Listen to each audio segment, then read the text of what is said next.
인생을 살아가다 보면 누구나 중요한 선택의 기로에 서게 됩니다. 그리고 그 선택의 결과는 때로 우리의 인생을 전혀 다른 방향으로 이끌어갑니다. 지난 2021년 한 신문에 소개된 이야기입니다. 미국 샌프란시스코에 살고 있는 컴퓨터 프로그래머 스테판 토마스라는 사람이 있었습니다. 그는 약 10년 전 한 업체의 영상을 제작해주고 그 대가로 현금 대신 비트코인 7,002개를 받았습니다. 당시만 해도 비트코인은 지금처럼 주목받는 자산이 아니었습니다. 비트코인 한 개의 가격은 $26 정도였고 전체 금액을 우리 돈으로 환산해도 약 1,500만 원에서 4천만 원 정도였습니다. 게다가 현금처럼 바로 사용할 수도 없고 전자지갑 속에 보관되어 있었기 때문에 그는 지금 당장 쓸 수 있는 돈도 아닌데 그냥 두자 라고 생각했습니다. 그렇게 세월이 흐르면서 비트코인의 존재조차 잊고 살게 되었습니다. 그런데 10여 년이 지나 비트코인 가격이 폭등했습니다. 당시 기준으로 그가 보유한 비트코인의 가치는 무려 2,600억 원에 달하게 되었습니다. 그제서야 스테판 토마스는 생각했습니다. 나에게 엄청난 돈이 있었지. 이제 찾아야겠다. 그런데 예상치 못한 문제가 있었습니다. 전자지갑에 들어가기 위해서는 비밀번호가 필요했는데 그 비밀번호를 기억하지 못했던 것입니다.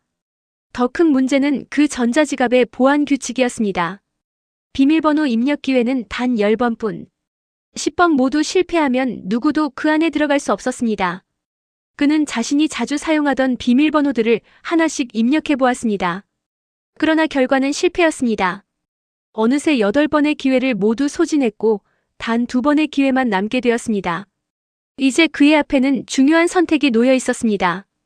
직접 마지막 2번을 시도할 것인가? 아니면 다른 방법을 찾을 것인가? 그때 한 인터넷 보안 전문가가 제안했습니다. 내가 6개월 안에 비밀번호를 찾아주겠습니다. 대신 비트코인의 10%를 주십시오.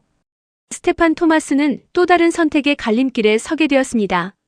남은 2번의 기회를 스스로 사용할 수도 있었지만 실패하면 모든 것을 영원히 잃게 됩니다. 반면 전문가의 도움을 받으면 찾을 가능성은 높아지지만 자신의 재산 중 10%를 내주어야 했습니다.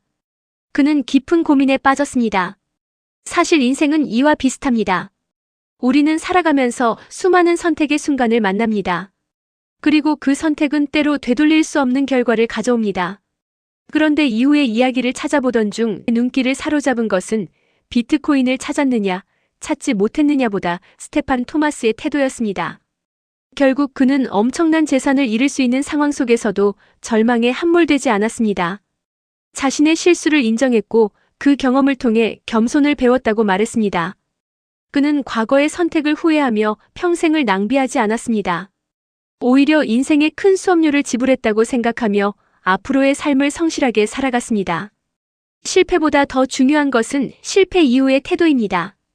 잘못된 선택을 했을 때 그 실패를 통해 배우고 겸손해지는 사람은 다시 일어설 수 있습니다. 그런데 반대로 실패 앞에서 자신의 책임을 인정하지 못하는 사람도 있습니다. 또 다른 한 사람을 소개해 보겠습니다. 2019년 6월 80세가 넘은 한 노인이 서울에서 상습절도 혐의로 입건되었습니다. 바로 한때 대한민국을 떠들썩하게 했던데도 조세영 씨였습니다. 그는 7, 80년대 부유층과 유력 인사들을 상대로 수많은 절도 행각을 벌이며 유명세를 탔습니다. 이후 15년의 수감 생활을 마치고 1998년에 출소했습니다. 출소 당시 그는 과거를 철저히 반성하고 새롭게 살아가겠다고 다짐했습니다. 그러나 안타깝게도 그는 이후에도 절도를 반복했고 결국 전과 14범, 총 43년의 수감 생활이라는 기록을 남기게 되었습니다. 예전에 한 매체와의 인터뷰에서 조세영 씨가 했던 말이 기억납니다. 나는 철저히 반성했다. 그런데 이어서 이런 말을 했습니다. 범죄는 질병이다. 겉으로 들으면 그럴듯한 말처럼 들립니다. 하지만 그 말 속에는 위험한 생각이 숨어 있습니다. 내가 원해서 그런 것이 아니다. 내 의지와 상관없는 일이다. 어쩔 수 없는 일이었다. 결국 내게는 책임이 없다. 는 자기 합리화가 담겨 있는 것입니다. 그래서 그는 입술로는 반성한다고 말했지만 삶은 달라지지 않았습니다. 진정한 회개와 반성은 단순히 잘못했다고 말하는 것이 아닙니다. 잘못의 책임을 인정하고 생각과 행동을 바꾸는 것입니다. 스테판 토마스는 자신의 실수 앞에서 겸손을 배웠습니다.